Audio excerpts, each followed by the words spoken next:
Audio video सबसे पहले आप तक पहुंचे, तो लाल बटन दबाकर चैनल को सब्सक्राइब करें और बेल आइकन को दबाना ना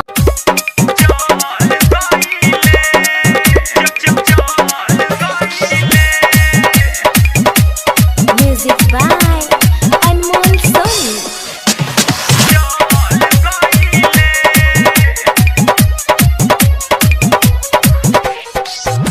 दोसावा के साथे उ बहल गईले है, यही चक्कर में नुगल गईले है। दोसावा के साथे उ बहल गईले है, यही चक्कर में नुगल गईले है।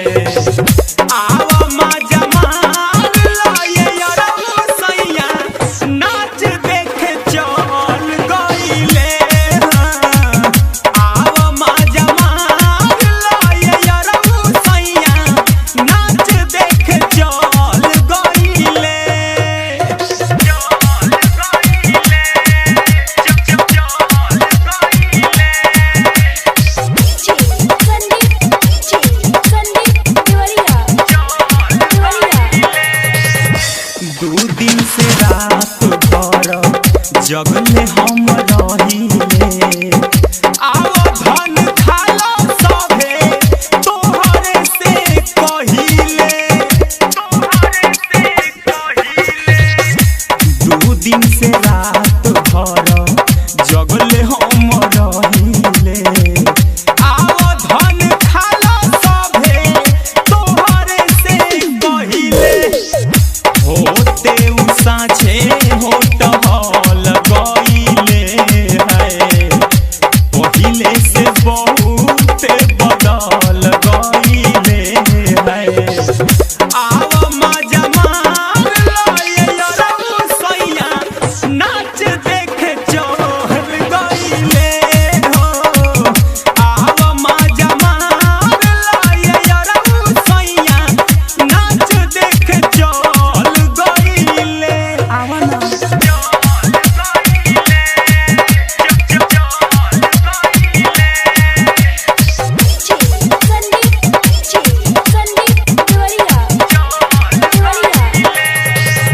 राइटर चंदन सैया माने लन बात हो।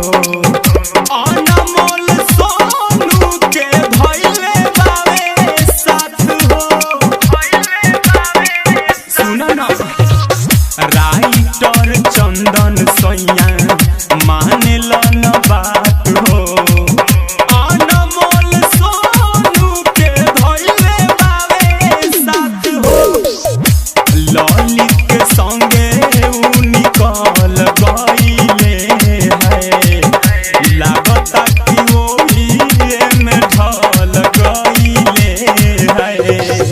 आव मजा मार लो सैया नाच देखे चल गईले है।